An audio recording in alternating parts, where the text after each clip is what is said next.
So you're an attorney, and you've decided to go out on your own. Now what? You need a plan, and you're not alone.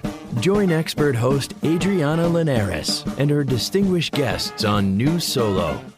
Tune into the lively conversation as they share insights and information about how to successfully run your law firm. Here on Legal Talk Network. Hello, welcome to another episode of New Solo on Legal Talk Network. I'm your host, Adriana Linares. I'm a legal technology trainer and consultant. I love helping lawyers and law firms use technology better. Before we get started, I want to make sure and thank our sponsors today.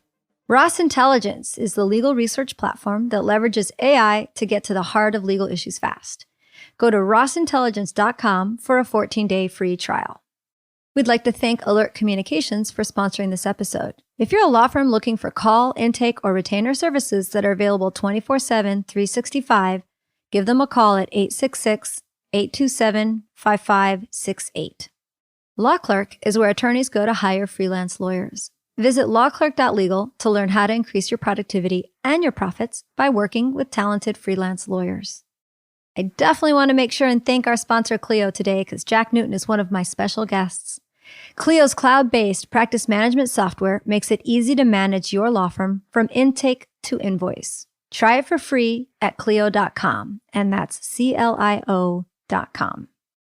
All right, listeners of New Solo, we have a really special episode today. I'm absolutely delighted that Legal Talk Network has arranged for me to have a chat with two GOATs, if you will, Jack Newton from Clio and Seth Godin, a well-known marketing guru and expert. I thought I would start by giving Jack the floor for just a minute and saying some things about Seth, because Jack, I'm sure that when you invited Seth to be the keynote speaker at Clio, and he said yes, you were thrilled. And then I'm sure you had a lot of lawyers that said, never heard of him. Who is that guy? And then he came on and, gave his talk. And, I'd like to hear from you. I'd like you to give a little introduction and then sort of tell us the feedback that you got from lawyers about the teachings that Seth gave them.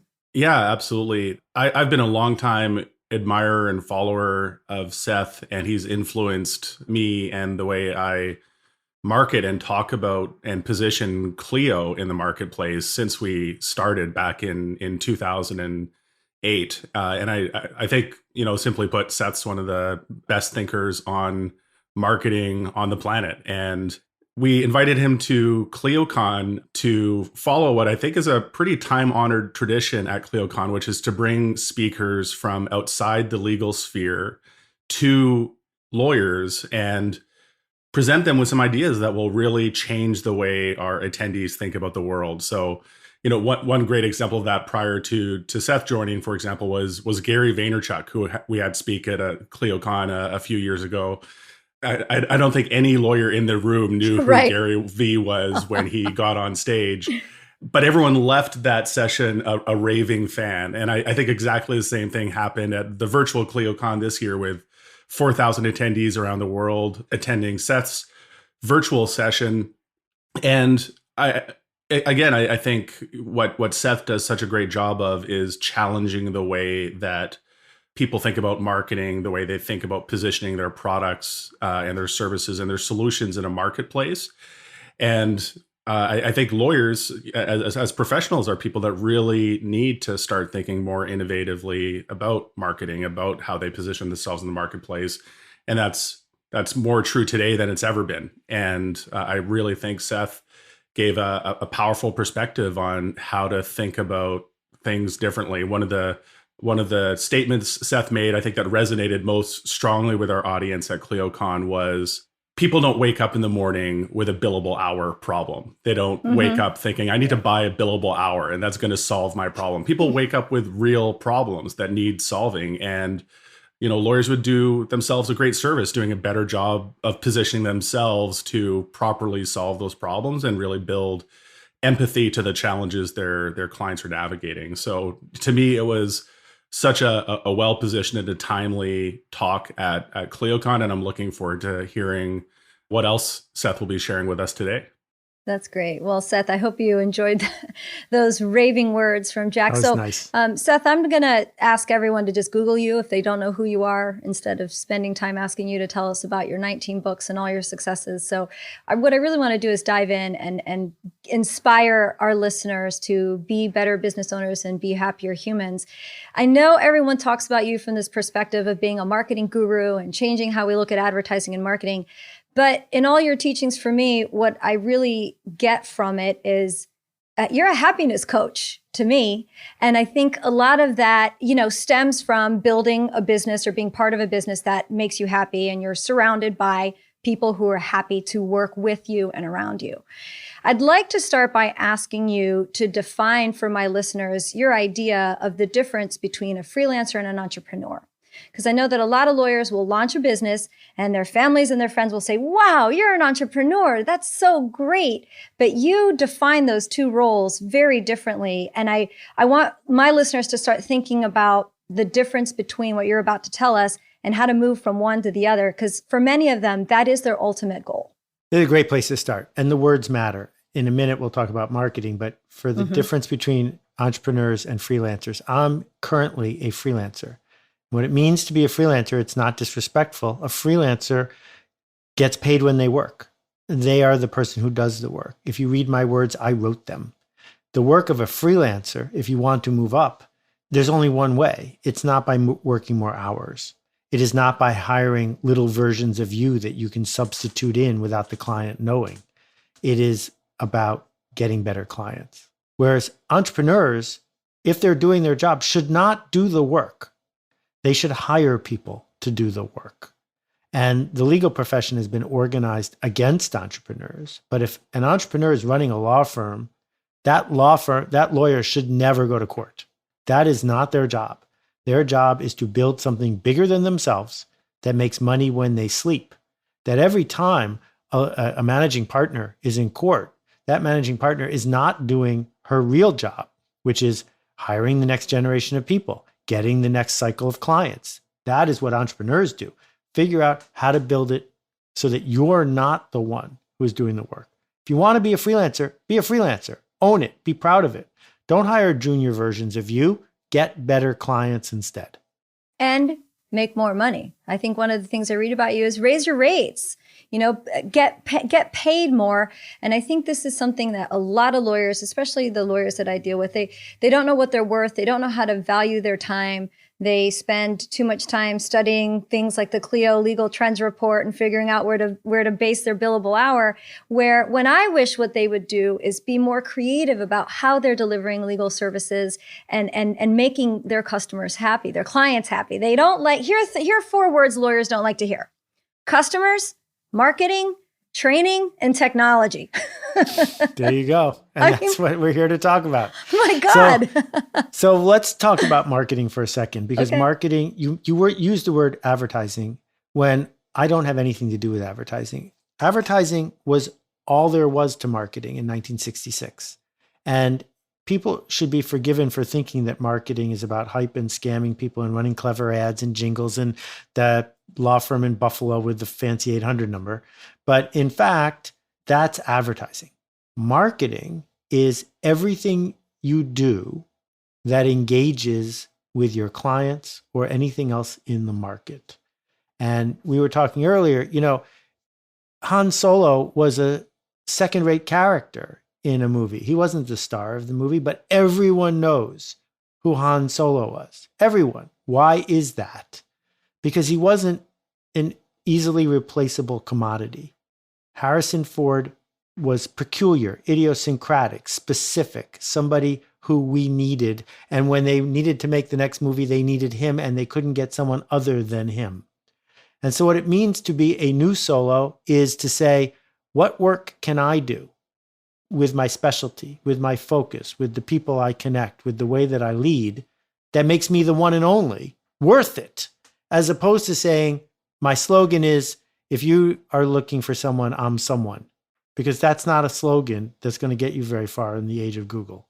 It's true. Well, as one of my favorite internet legal marketers likes to say, Jason Marsh says, you don't want to be a lawyer, you want to be the lawyer. So what I want to, let me double back just a little bit. And then I do want to come back and dive in about marketing, because what I want to ask you to help us do, and Jack, this is where you're going to come in hopefully with a good story, is a lot of attorneys who are launching a firm, leaving their big firm. So we call those big law refugees to start a solo practice. Or right now, there are so many young attorneys that are trying to start their practice. They're going to ramp up. They're going to get excited. They're going to hopefully get the right infrastructure. They're going to try to do all the right things. They're going to hit a dip. They are indeed. Tell us about The Dip, one of your books, and how lawyers, can get out of that and stick with it to survive. I used to live in the NYU law school dorm. I published 3 books about law firms. I was married to a lawyer for many years. I'm still married. She's just not a lawyer anymore. So I have a lot of firsthand experience with this. Let's begin with this. When you hire a big law firm, you're doing more than hiring a lawyer. You're hiring a big law firm. And if you leave a big law firm where you got billed out at $600 an hour, you don't get to just say, now I'm a solo practitioner and I'm worth at least $500, because you're not a big law firm anymore.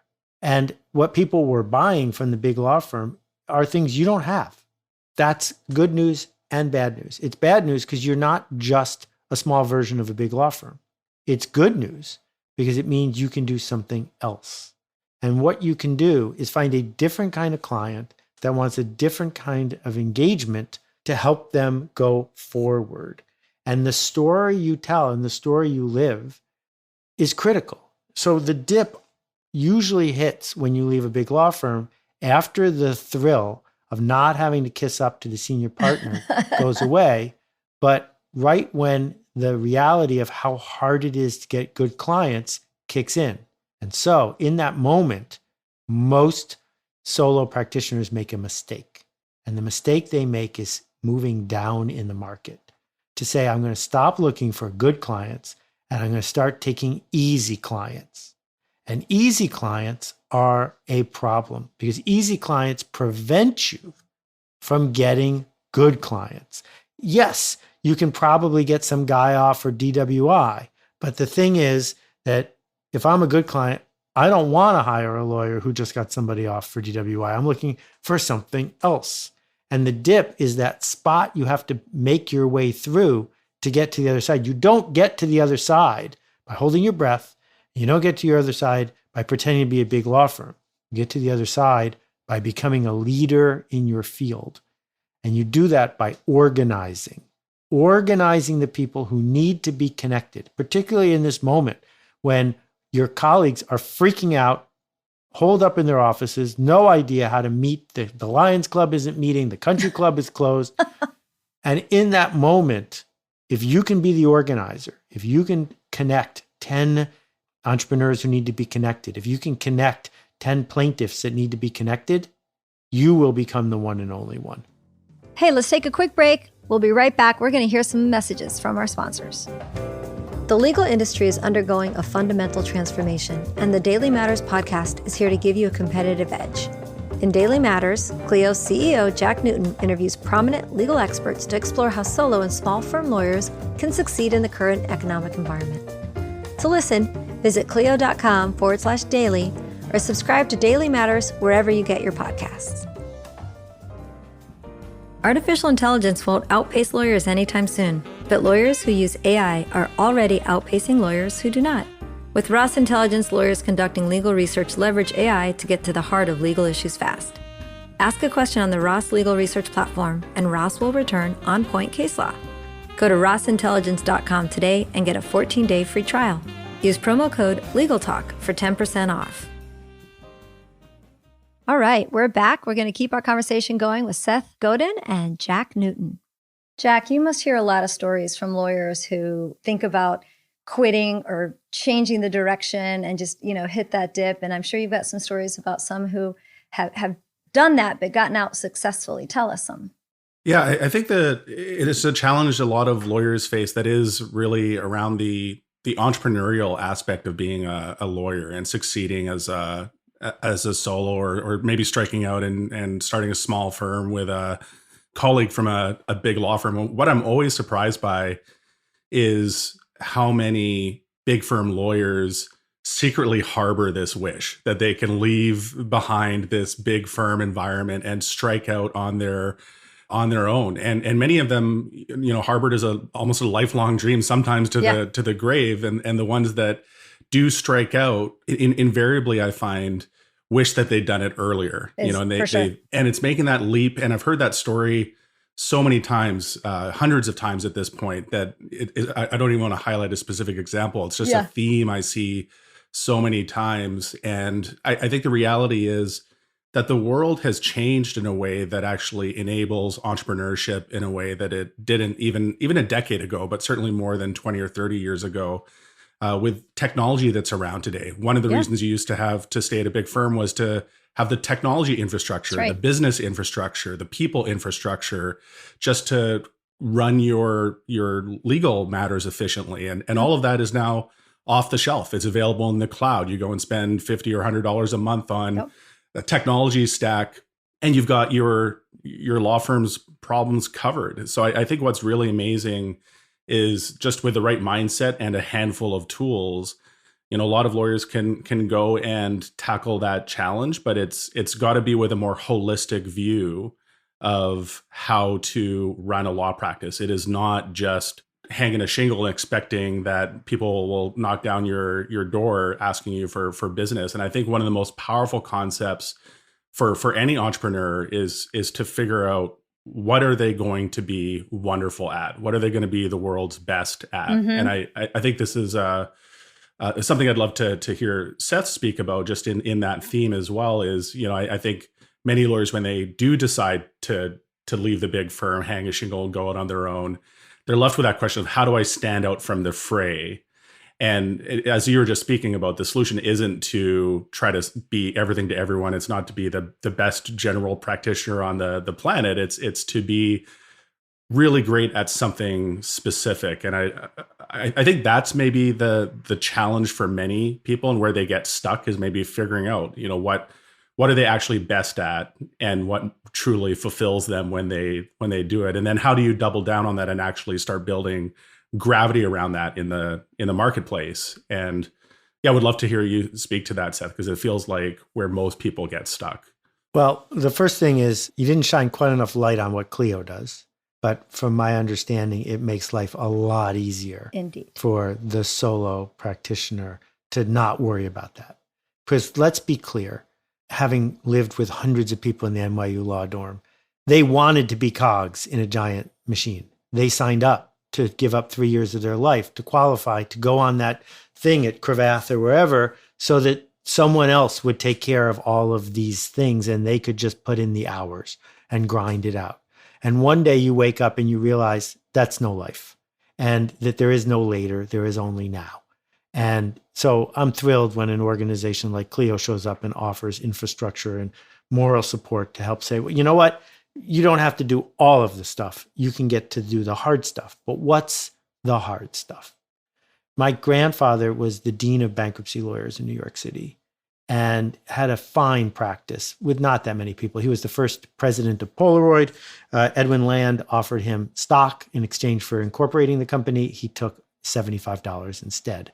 Leaving that aside, the way he built his practice was, he was the advisor and general counsel to the Paint Association.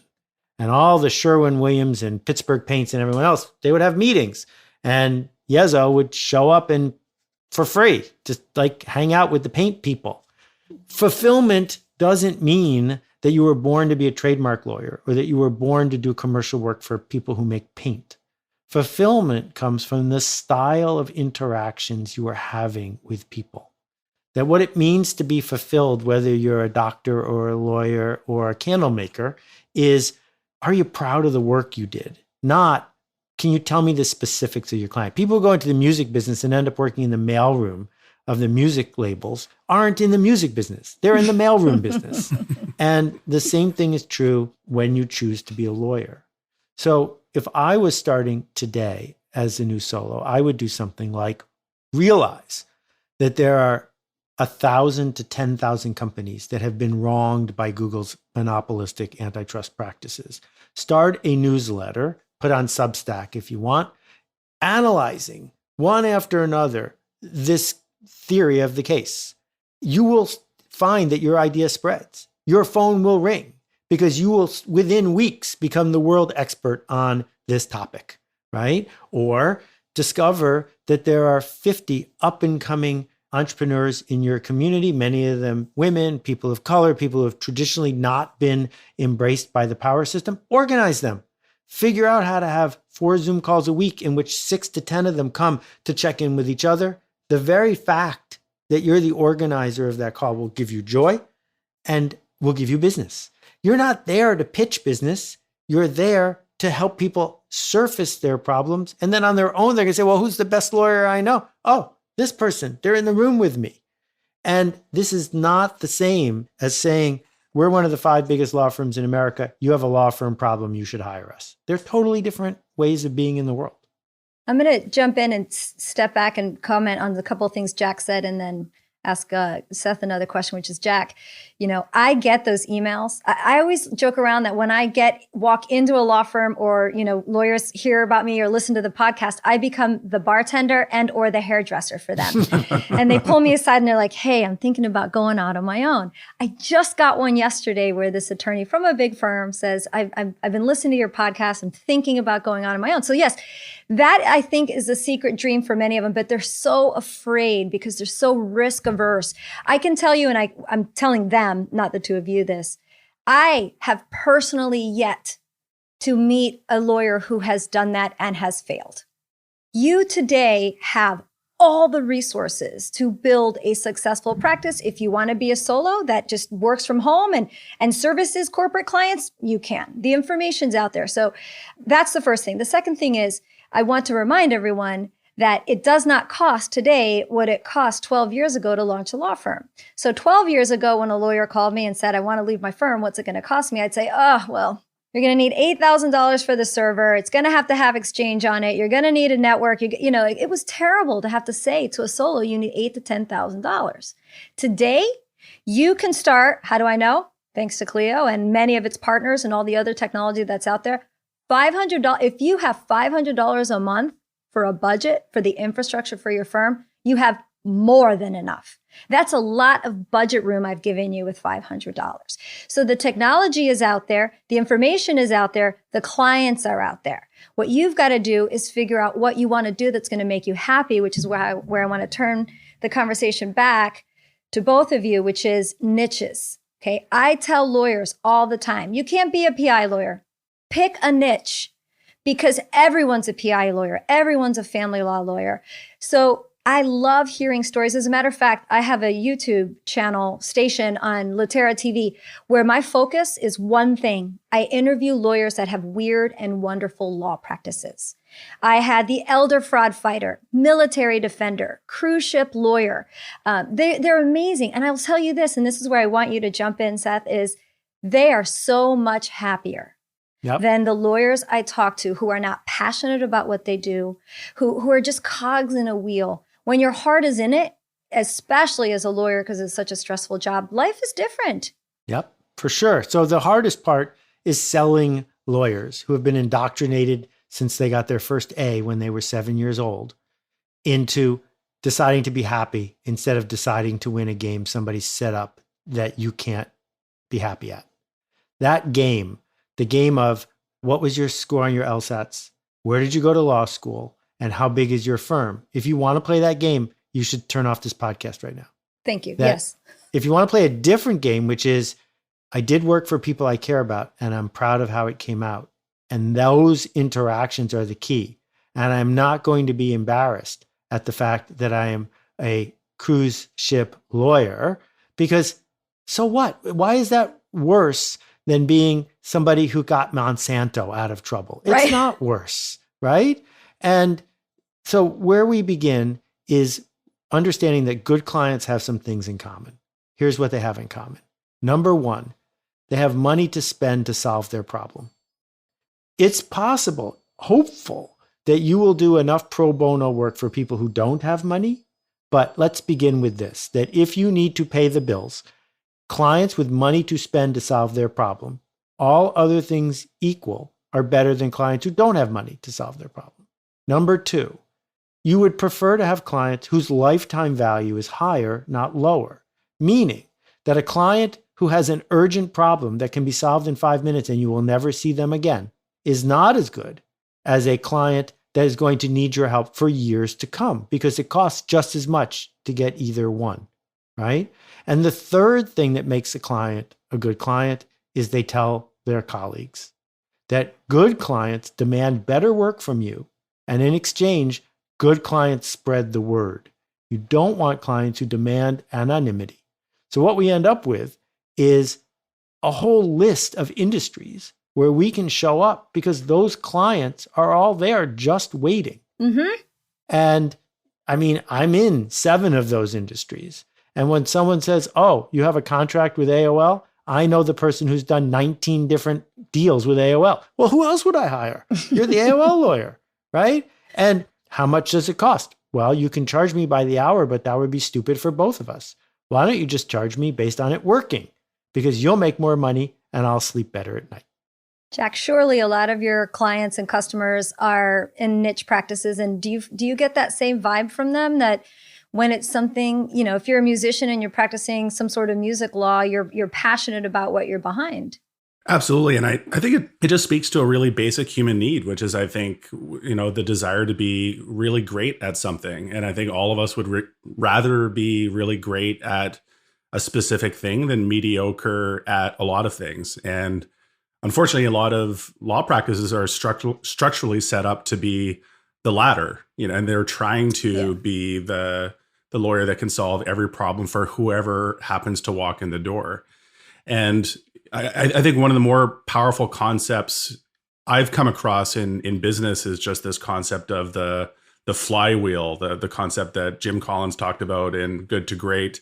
And this idea that you can power the flywheel in a variety of ways in different businesses. And I think for legal businesses, that flywheel is exactly what Seth just characterized, which is customers coming back time after time, you delivering a truly great experience that differentiates yourself from your competitors and leaves an impression on them that leaves them then going out, referring their friends and colleagues to you. In the internet age, of course, this is leaving a 5-star review for you on Google My Business. This is leaving a positive review for you on Avo or Yelp. And that's the kind of thing that really accelerates the law firm flywheel. And I think at the heart of that is figuring out how to be really wonderful at the specific thing you're doing, the particular kind of problem you're solving, and the experience that you surround that in. And I think you really only can achieve that when you are focused. It's very hard to do that in a highly generic way. But that flywheel, when it starts humming,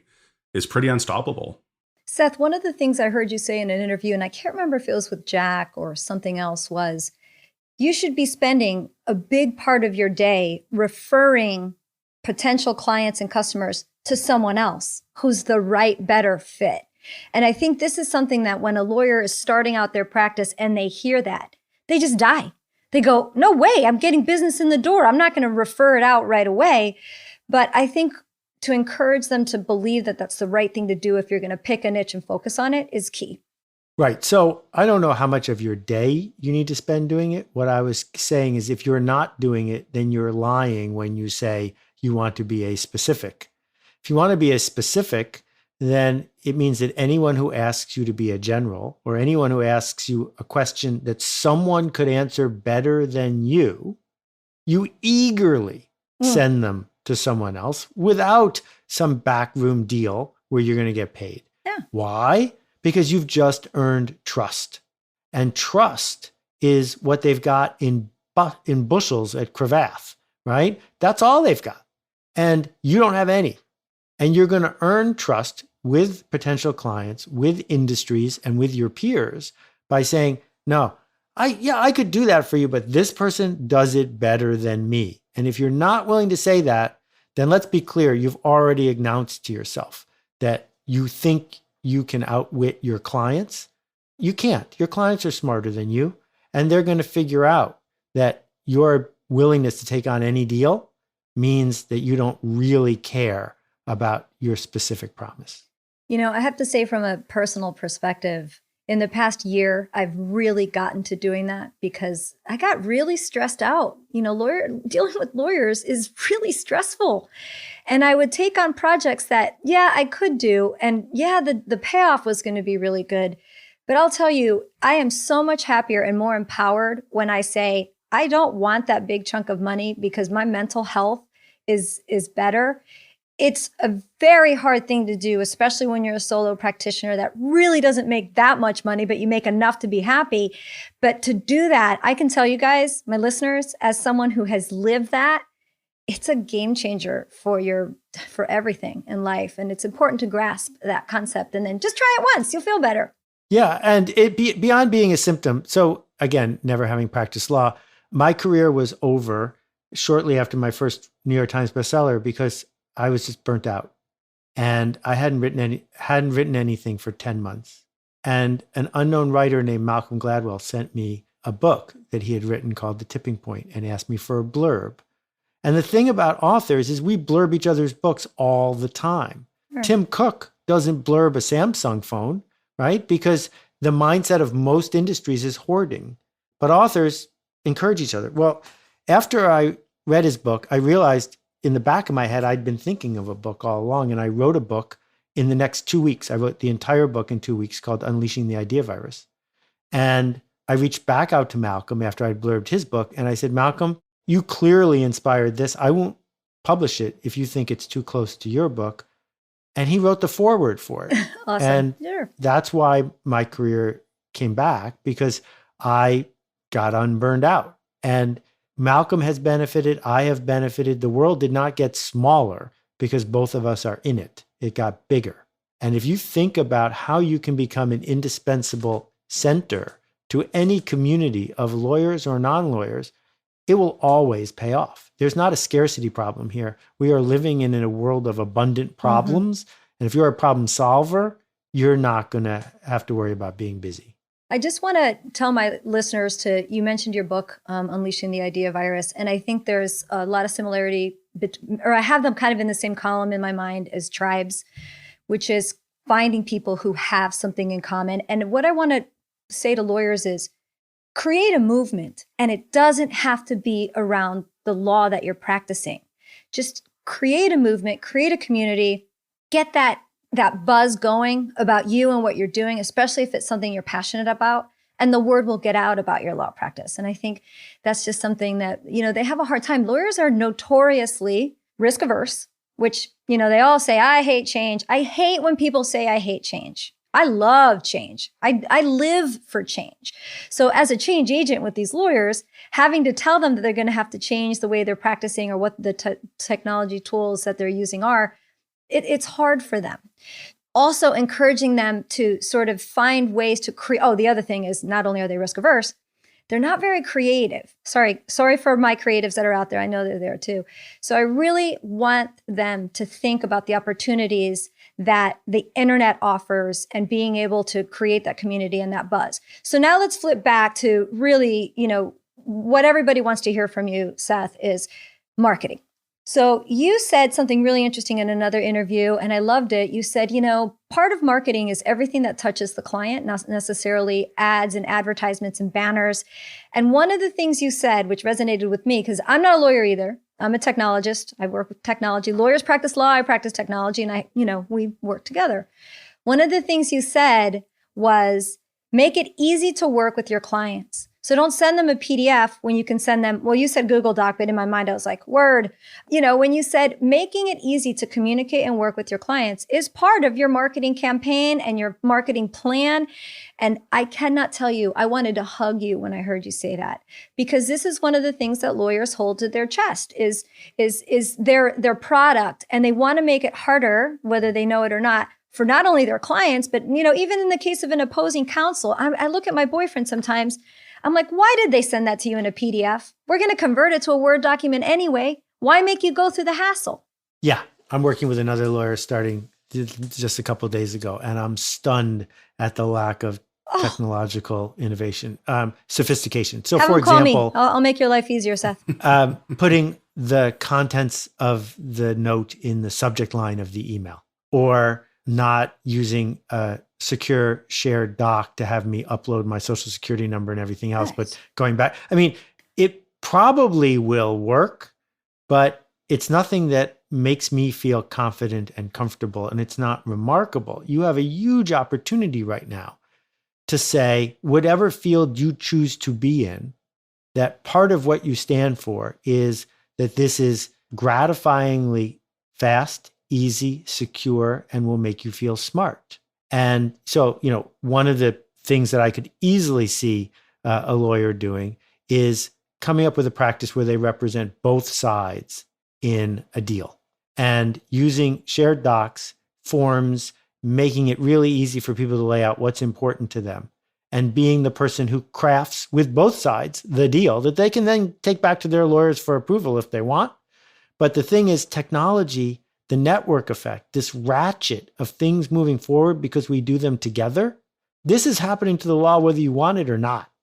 And you have so little to lose compared to Jones Day in this shift, because Jones Day would have to, spend $5 million on the IT the first day. Oh, yeah, for sure. You can just weave together some tools in a week, and suddenly you're running circles around the big guys. It's absolutely true. Nobody can probably attest to that more than Jack Newton, having built Clio with an open API and realizing that we need this platform, or a platform like Clio, that allows you to build a customizable tech stack. One of the ideas that Seth was just talking about is this idea that the way you deliver your services is actually, I think, one of the most easy ways you can differentiate yourself 100%. in the legal industry. And if you think about it, you've already worked so hard through law school. You've gotten into you've excelled at the LSAT. You've gotten into law school in the first place. You've worked your whole life, like Seth said, maybe to do a tour of duty as a cog in this brutal machine for a little while. You've done the hard work, and now you've struck out on your own, and you're trying to find a way of differentiating yourself in the marketplace. You know how to do this incredibly hard thing that a vanishingly small portion of the human population knows how to do. And yet you let the easy things go to the wayside. Right. You let the client experience the way you're interacting with the client. The simple thing, like, are you sending a PDF, or are you sending an editable Google Doc? Are you collaborating through email, or are you doing it through a secure client portal? Are you making people go to their desktop to answer your questions, or are you providing a slick mobile interface for them to go through their onboarding process? And just flip Seth's experience on its head and think, what if this lawyer was somebody who really understood technology, and their intake process was a secure online Q&A and a chat bot that Seth could just securely interact with to answer all of their questions. If all of their subsequent interactions happened in an online portal, Seth would probably be going to every single one of his friends saying, I've got this great lawyer for this specific kind of problem. And maybe that's to Seth's comment around niches, maybe this is the best lawyer in the world for book contracts. And he's worked with Seth now on 19 book contracts for his various bestsellers and has an amazing tech platform to support all of that. That is a lawyer that will never not be busy. They will be turning away clients because they're so busy. And to me, it's that small incremental effort that can go into really making your client experience sing, all the way from their first touch point interacting with your website, all the way through to, can you give me a review on Google at the end of the process? Every single one of those touch points can be one where you're, to use Seth's framing, marketing yourself, but just positioning yourself as somebody who really understands your client and is empathetic to their needs and speaking to them in a way that minimizes friction for them. And it's just such an easy way for more lawyers to differentiate themselves and stand out in the marketplace. A couple of times you mentioned Google reviews. In This is Marketing, I talk about affiliation and status and dominance. Many people make their decisions each day based on affiliation. So everyone wears the same clothes to the interview. We pay attention to who's sitting around the table at the gala. These are affiliation decisions. But humans also pay attention to status and dominance. Who's up and who's down? Can I get into that fancy restaurant? Who is beating up who, kind of thing. And so, Perry Mason had an affiliation relationship with Della and Paul, but he had a dominance relationship in that he never lost a case, right? And one of the things that's available to a lawyer who is specializing is claiming status. And that means you don't have any Google reviews. It means you have an unlisted phone number. It means that the only way to get in the door is to be referred by somebody who's part of your inner circle, because only a really, really good lawyer could get away with that. And that's part of the story. That one of the seductions of Google is the mass market. How will I reach everyone? And that's why we get all uptight if we get one star Yelp review, one star, right? But the great restaurants on Yelp celebrate their 1-star reviews. Oh, you gave us 1 star because we're a steakhouse and you're a vegetarian? Please never come back. Right, because that makes people who want a steakhouse more likely to come. And so I think part of what you need to do as a new soloist is to learn a lesson from Han Solo, which is own it. Don't be a wounded animal. Own who you are proudly and be that, because we look for status from our lawyers, not just affiliation. That's such a great idea, doing that whole secret door to my law firm angle. I would love to see a lawyer try to pull that off. I'm pretty sure everyone who just heard you, Seth, had another heart attack. It's the second heart attack we've given them in this turn. Well, if what they're doing is working, they should keep doing it. But my guess is they're listening to this because it's not. But I think it's a super great point, Seth, and I think you see it in other industries. One example would be in the venture capital industry. One of the top handful of firms in the world is Benchmark. Go to their website. Their website is literally Benchmark in all caps, and that is the full website. There's nothing more. There's nothing about the partners. There's nothing about why you should choose them as an investor. But their word of mouth is probably the strongest word of mouth any VC on the planet has. And it's a great example of, I think, a very deliberate strategy that can work, but you need to be opinionated about it to make it work. Yep. We're going to take a quick break. Here's some messages from some sponsors and be right back. As the largest legal-only call center in the U.S., Alert Communications helps law firms and legal marketing agencies with new client intake. Alert captures and responds to all leads 24/7, 365 as an extension of your firm in both English and Spanish. Alert uses proven intake methods, customizing responses as needed, which earns the trust of clients and improves client retention. To find out how Alert can help your law office, call 866-827-5568 or visit alertcommunications.com/LTN. Law Clerk is where attorneys go to hire freelance lawyers. Whether you need a research memo or a complicated appellate brief, our network of freelance lawyers have every level of experience and expertise. Signing up is free and there are no monthly fees. Only pay the flat fee price you set. Use rebate code NEWSOLO to get a $100 Amazon gift card when you complete your next project. Learn more at lawclerk.legal. And we're back. We're going to continue our conversation with Seth Godin and Jack Newton. We only have a few minutes left, and I do want to ask for another couple of ideas, ways to inspire my listeners, which is free prize inside. Most lawyers don't think about a lagniappe. In New Orleans, the word lagniappe is very popular. It means a little something extra. You know, lawyers are, for the most part, first of all, they're not trained how to run a business. They're not trained how to run a law firm. They're just trained how to study, analyze, apply law, solve a problem. So when it comes to marketing and differentiating themselves, they don't know how. They can't think outside the box. But I love the idea of lagniappe. And I'd like you to speak to that just for a few minutes, Seth. And then Jack, if you have some ideas or if you've heard some stories from attorneys who have done something like free prize inside that has helped them differentiate themselves, I'd love to hear that. So I got a American Thanksgiving card in the mail a couple of days ago from somebody. And if you read the fine print at the back of the card, it was clear that they had just uploaded their entire address book to a website that mailed out all these cards. This is not a free prize. No. It is not a free prize for a lawyer to say, you're a great client, don't pay me for the last 2 hours. Thanks very much. Not a free prize. A free prize is something that matches the magic that you are able to contribute. It is not a gimme. So why are you a lawyer in the first place? You're a lawyer because you're really smart and you're good with concepts and good with words. And so, yes, thank you for doing the contract. Yes, thank you for winning the case.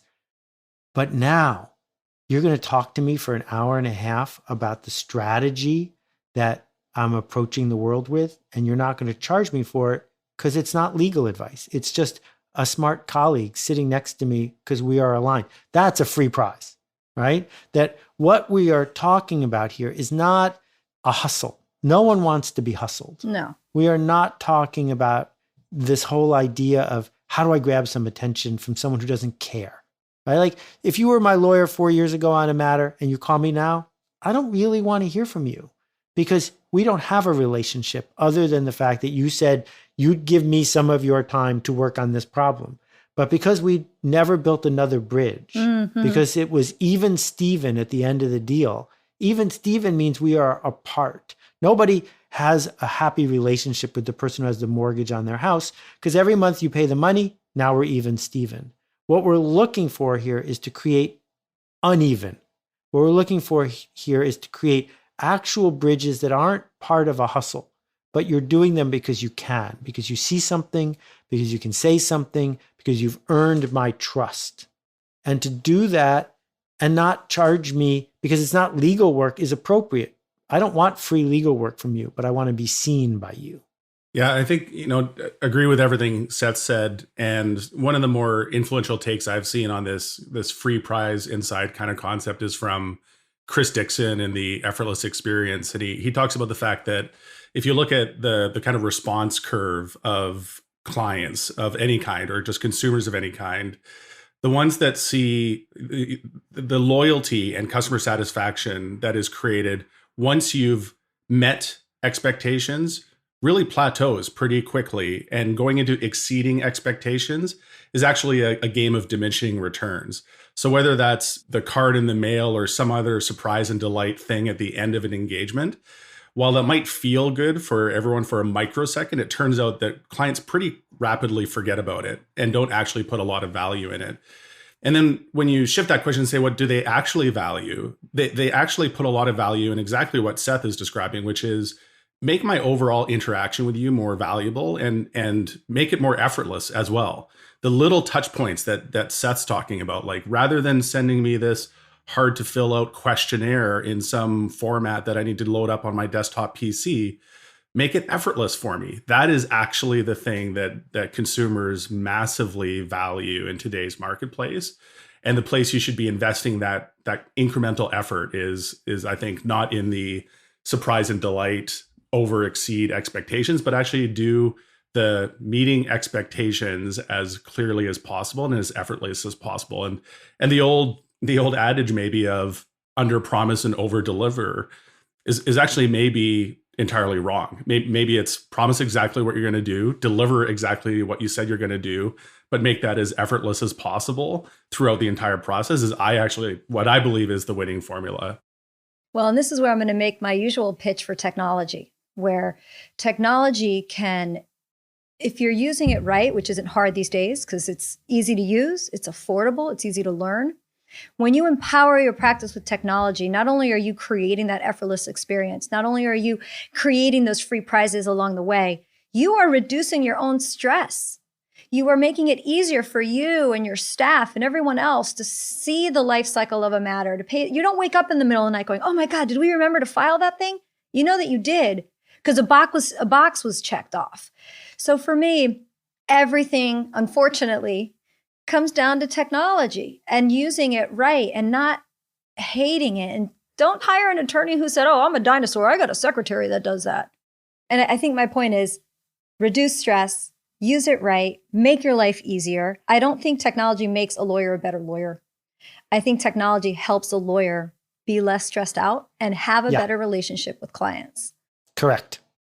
Well, you guys, this has been a really great conversation. I very much appreciate the time from both of you. My two of my heroes, my goats out there in the world.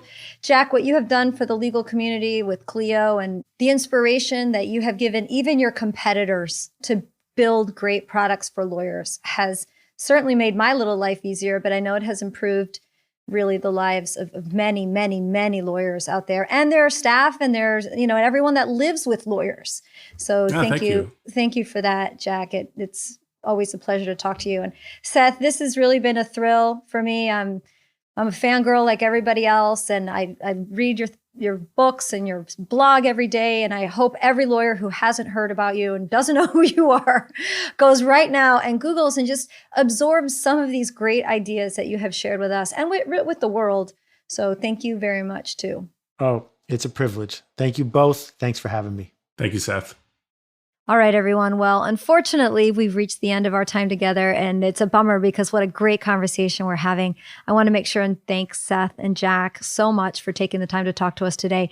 Make sure if you have appreciated what you've heard today and on past episodes for New Solo, please give us a 5-star rating, subscribe, and please share this wonderful podcast. And I say that not because I think it's wonderful, but because of the feedback that I get from you, my listeners. Please share it with any other attorneys and colleagues that you think would find New Solo helpful. I'll be back next month with another episode. And until then, don't forget, you're not alone. You're New Solo. Thanks for listening to New Solo with host Adriana Linares. Tune in again to learn more about how to successfully run your new practice solo here on Legal Talk Network. The views expressed by the participants of this program are their own and do not represent the views of, nor are they endorsed by, Legal Talk Network, its officers, directors, employees, agents, representatives, shareholders, and subsidiaries. None of the content should be considered legal advice. As always, consult a lawyer.